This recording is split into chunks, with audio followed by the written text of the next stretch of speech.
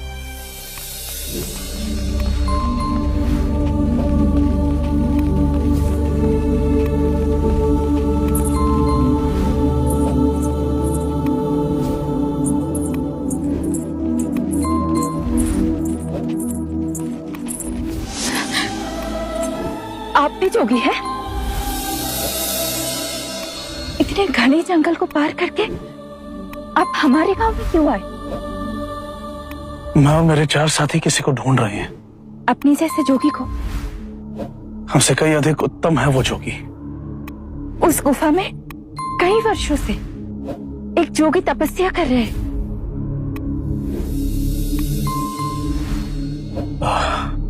उस जोगी की आयु लगभग 30 बरस है। हाँ, लंबा कद, कमल के जैसे नेत्र, शांत, सुंदर। उनका नाम? सिद्धार्थ। वही दिव्य सिद्धार्थ जिसे ढूंढते हम जाने कहां भटक गए थे। आपका धन्यवाद। आपका भी धन्यवाद। मैंने अभी भगवान से मांगा कि उनकी देखरेख के लिए किसी को भेज दे, और देखो आप आ गए। उस गुफा से वो नदी की ओर प्रातः आते, नहाकर 3 चुल्लू पानी पीते, फिर कोई एक पका फल खाते। 3 दिन से वो बाहर ही नहीं आए। मैं उनके लिए बहुत चिंतित थी।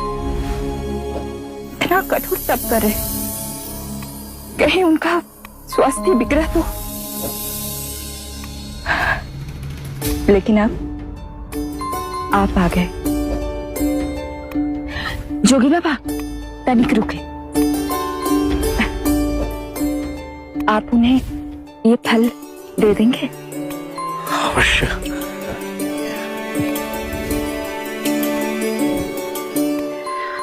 आप उनका ध्यान रखेंगे ना? हम उनके शिष्य बनने आए हैं, उन पर कोई विपत्ति नहीं आने देंगे।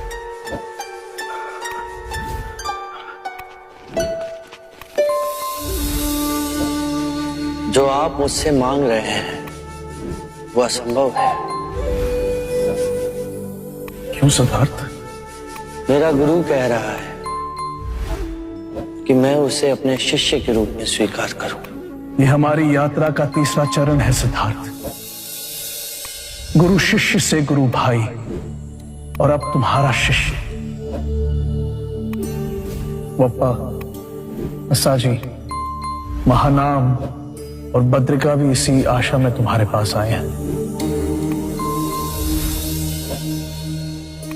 तुम्हारे जाने के 1 माह पश्चात मुझे भी समाधि मार्ग के 8वें चरण की उपलब्धि हुई।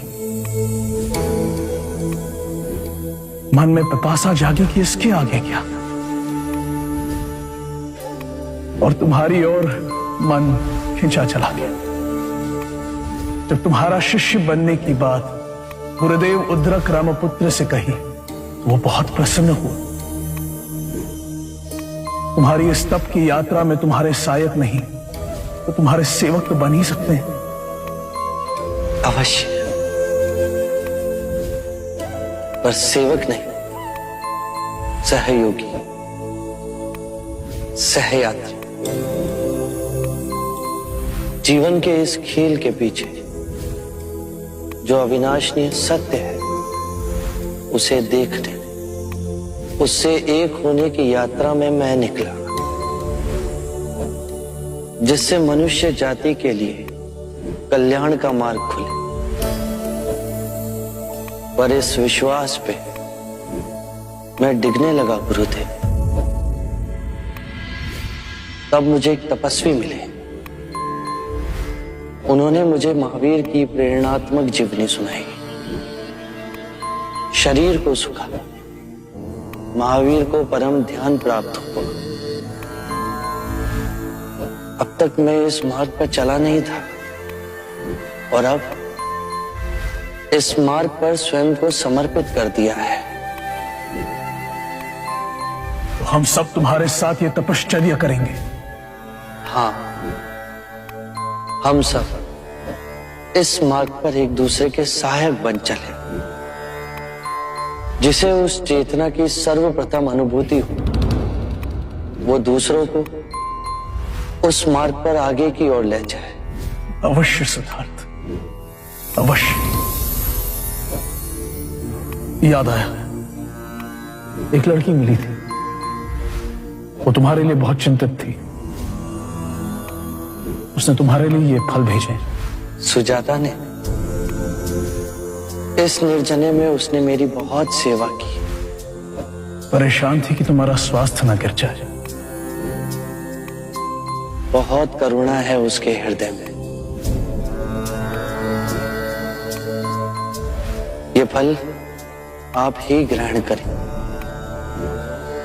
मैंने फलाहार भी त्याग दिया है।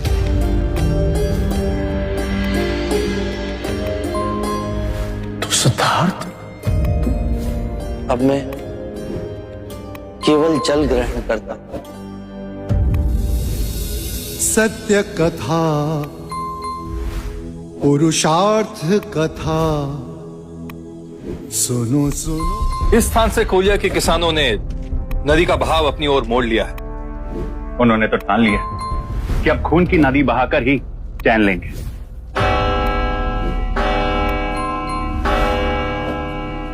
इतनी रात का है। सैनिक,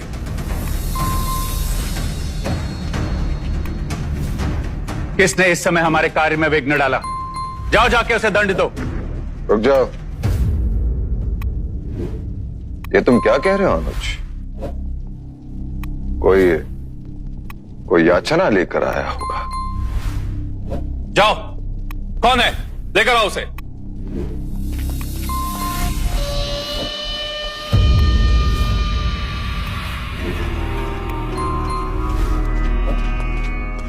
मैं हूं वो। कौन है यहाँ पे जो मेरी याचना सुनेगा? देवदत्त, क्या याचना है? और किसके विरुद्ध है? आपके विरुद्ध महाराज शुद्धोधन। होश में था। चलो यहां से, चलो चलो। नहीं, नहीं, मैं अपनी याचना सुनाए बिना यहां से नहीं जाऊंगा।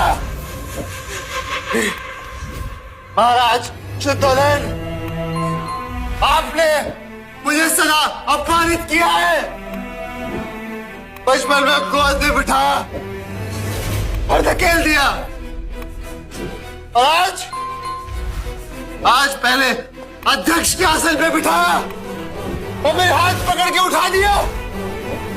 पूरी शाक्य सभा के सामने मैं हंसी का पात्र बन गया। तुम यूं नहीं समझोगे। चलो यहां से। अनुज, देवदत्त मुझसे रुष्ट है और उसके प्रश्न का उत्तर मैं ही दूंगा।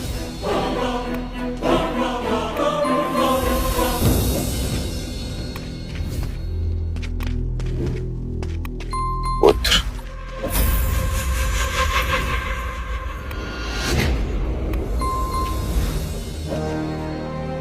देवदत्त, यदि मैं तुम्हें अध्यक्ष के आसन पर बिठा देता तो तुम्हारे माथे पर असफलता का कलंक लग जाता।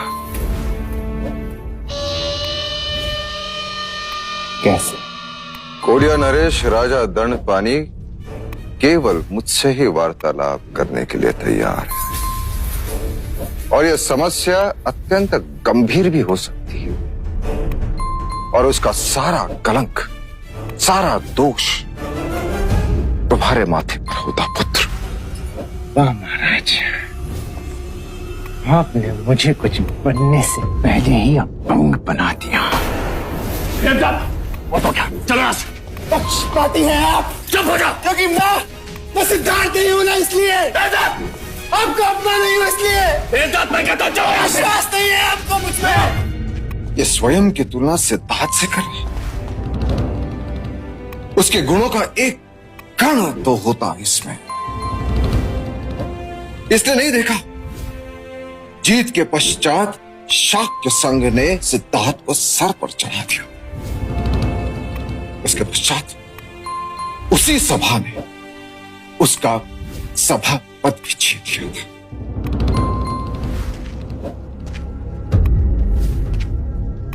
मेरी नियति यही थी कि परस्पर क्लेश को बुझाते मेरी आयु बीत जाएगी।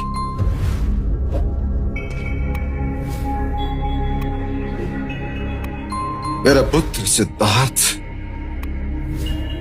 इन बंधनों से तो मुक्त हो सका।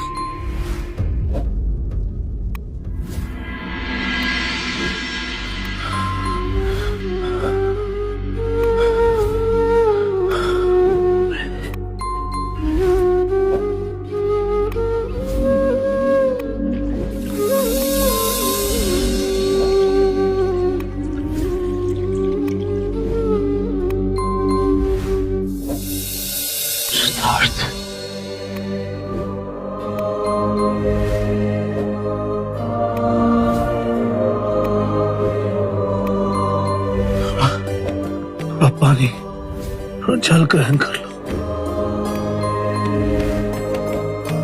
नहीं गुरुवर,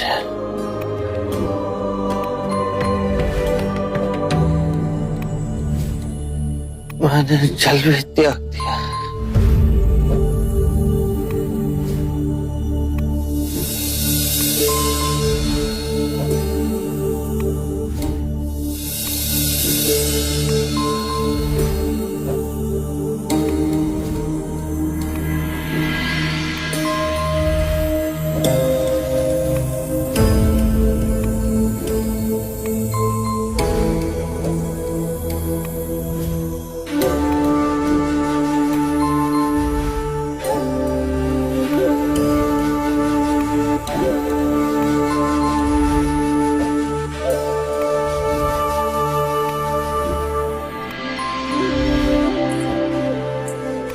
पूर्णा, ये वही जोगी है जो इतने जीवन से भरे थे।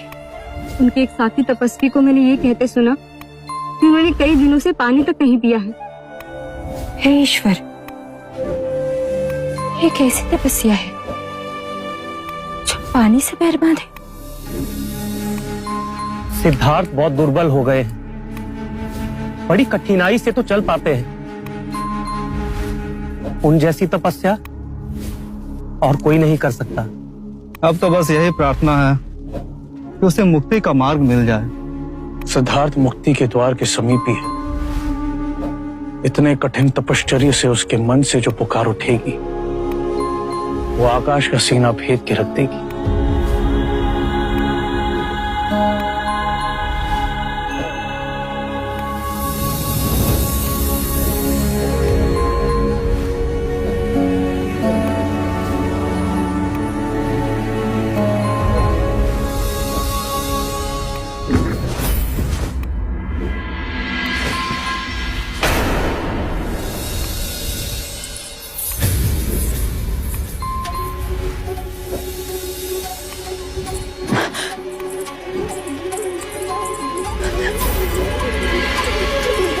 पूर्णा, ये तो वही जोगी सिद्धार्थ है।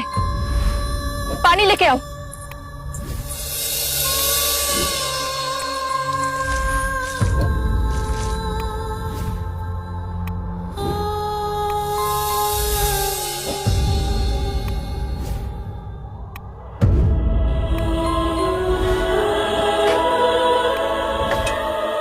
ये आपकी पूजा का नैवेद्य है।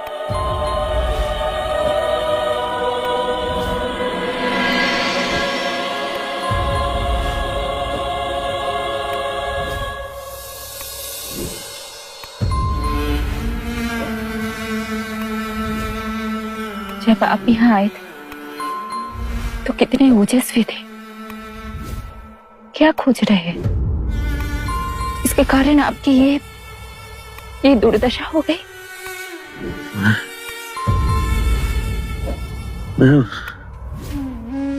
मुक्ति का मार्ग खोज रहा था। हे ईश्वर, अन्न जल त्याग के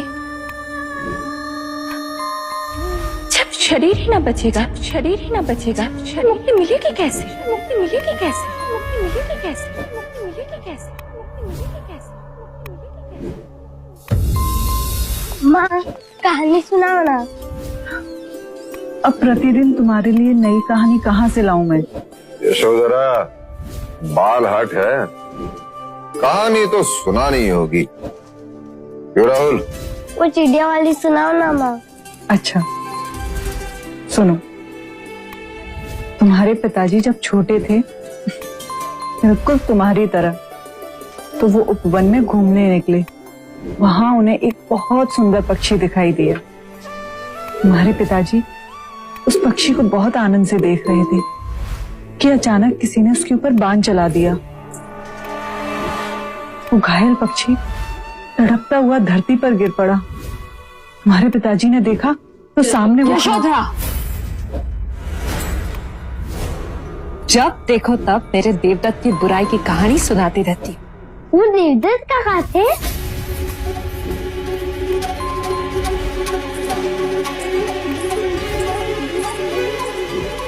आज तक कुपात्र का नाम नहीं बताया था, आपने तो स्वयं ही बता दिया। अब तेरे काका के नाम पे मनगढ़ंत कहानी बनाई जाए तो कौन उसे रोक सकता है?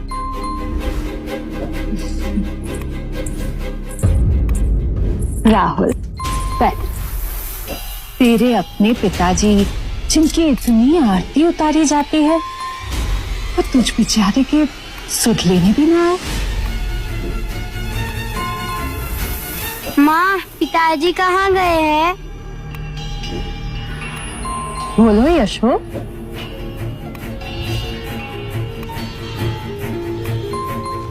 माँ पिताजी कभी आएंगे? वो मुझसे मिलने क्यों ना आए? बेटा राहुल, क्या अच्छा, मैं तुम्हें बताता।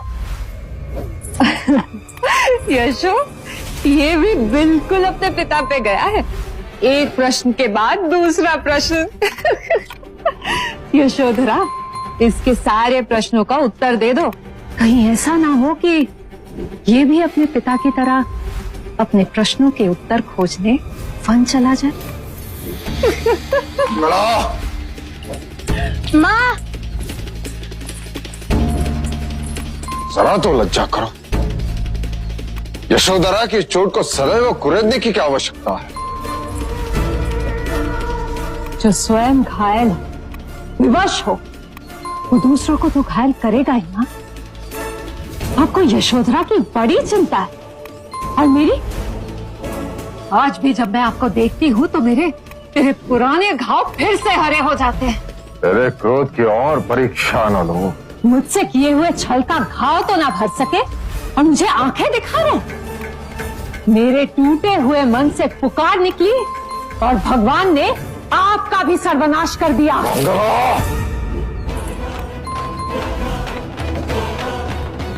बस इसी की कमी रह गई थी। मारिए, मारिए मुझे, आपके मन को भी शांति मिल जाएगी। मारिए ना। यदि तुम मेरे अनुज की पत्नी ना होती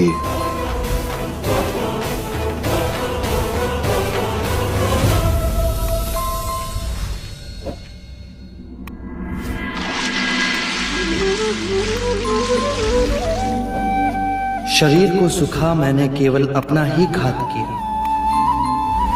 यदि परम सत्य मुझे मिलेगा तो शरीर के साथ ही मिलेगा, ना कि उसे सुखा और गलाकर। जिस बात को बड़े बड़े गुणी ज्ञानी ना समझा सके, वो सहज एक गांव की अज्ञानी सुजाता ने समझा दिया।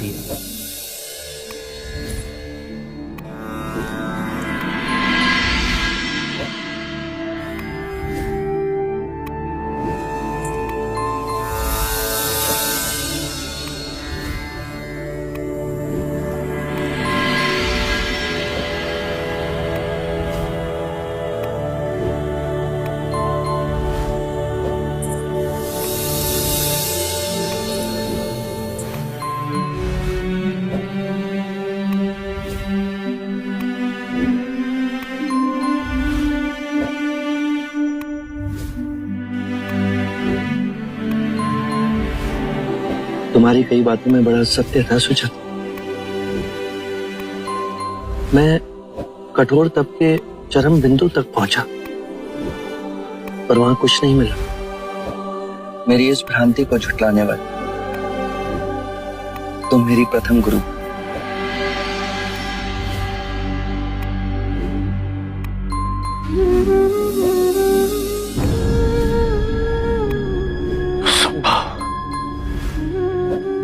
सिद्धार्था ने तपश्चर्या छोड़ दी कि उनका मनोबल इतना क्षीण निकला।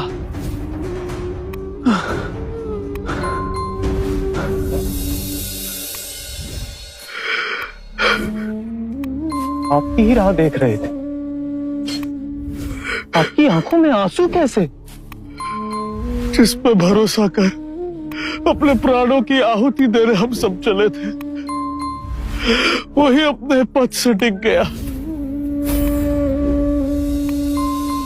अर्थात सिद्धार्थ ने तपश्चर्या का मार्ग छोड़ दिया है। मैंने स्वयं अपनी आंखों से उसे भोजन करते हुए देखा। जिसके भरोसे हम अपना सब छोड़ के आए, जिसे अपना मार्गदर्शक समझा, वही दिशाहीन हो गया। ये भी तो हो सकता है ये मार्ग ही गलत था, हम गलत साधना कर रहे थे। एक ने प्रण तोड़ा तो बुरे विचार उपजने लगे। गुरुदेव अति शीघ्र यहाँ से निकलते हैं। आज भद्रिका को विचार आया, कहीं ऐसा ना हो कि सिद्धार्थ की संगत में पड़कर हम सब पथभ्रष्ट हो जाएं। हाँ, संगत का प्रभाव पड़ता है। मैं सिद्धार्थ को छोड़कर जाने का आह्वान करता हूं। जिसे मेरे साथ चलना है वो चले।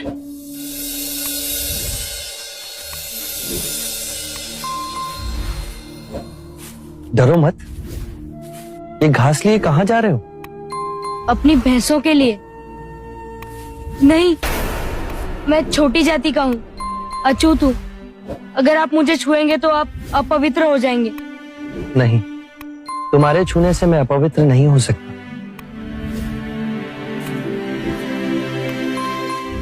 मेरा नाम सिद्धार्थ।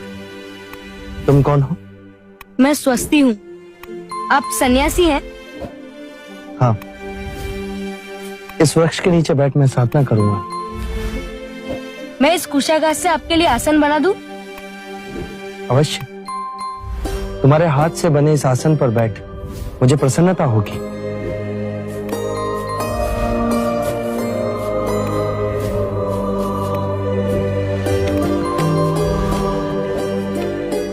आइए जोगी महाराज। तुम्हारा बहुत बहुत आभार। तुम बहुत दयालु हो स्वास्थ्य।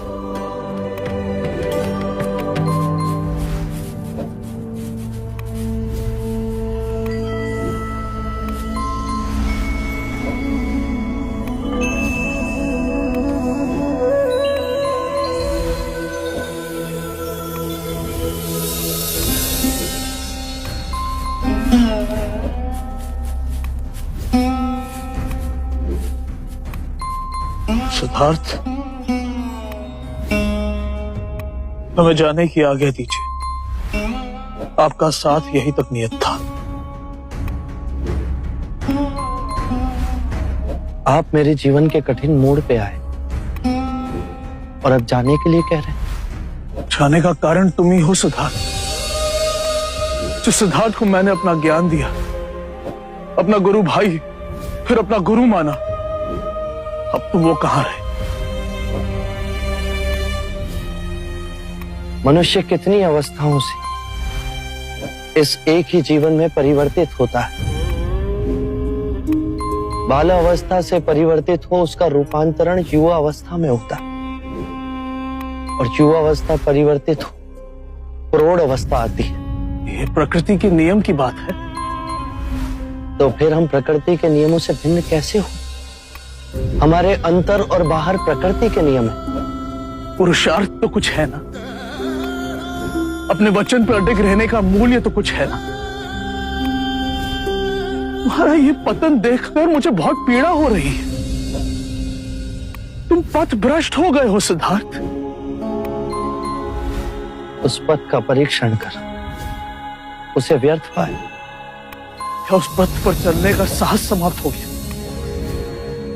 यदि ये सांसारिक जीवन की अभिलाषा थी तो क्यों त्यागा घर द्वार, क्यों त्यागा यशोधरा, अपने पुत्र से क्यों विमुख हो गए? तुम तो संसार को मुक्ति के मार्ग की ओर ले जाने के लिए उठे थे। 6 वर्ष की खोज, कठिन तपश्चर्य, उस मार्ग में तुम्हारे पैर लड़खड़ा गए। अपने उद्देश्य से इतनी जल्दी मत डिग जाओ, अपने सिद्धांत यूं न गवा दो।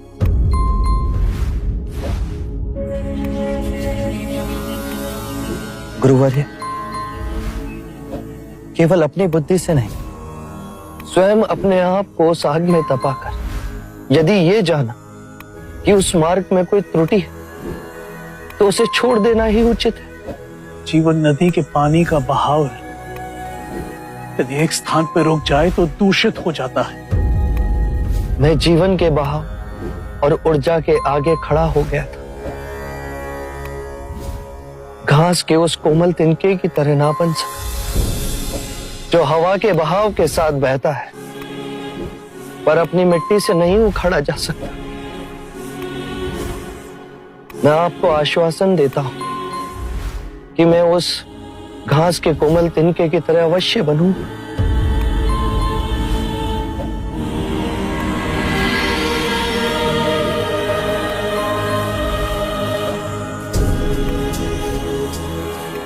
गुरुवर्य, मैं मनुष्य जाति की मुक्ति का मार्ग अवश्य खोजूं और वो मार्ग आपको दिखाने में अवश्य लौटूं। हम एक बार फिर मिलेंगे।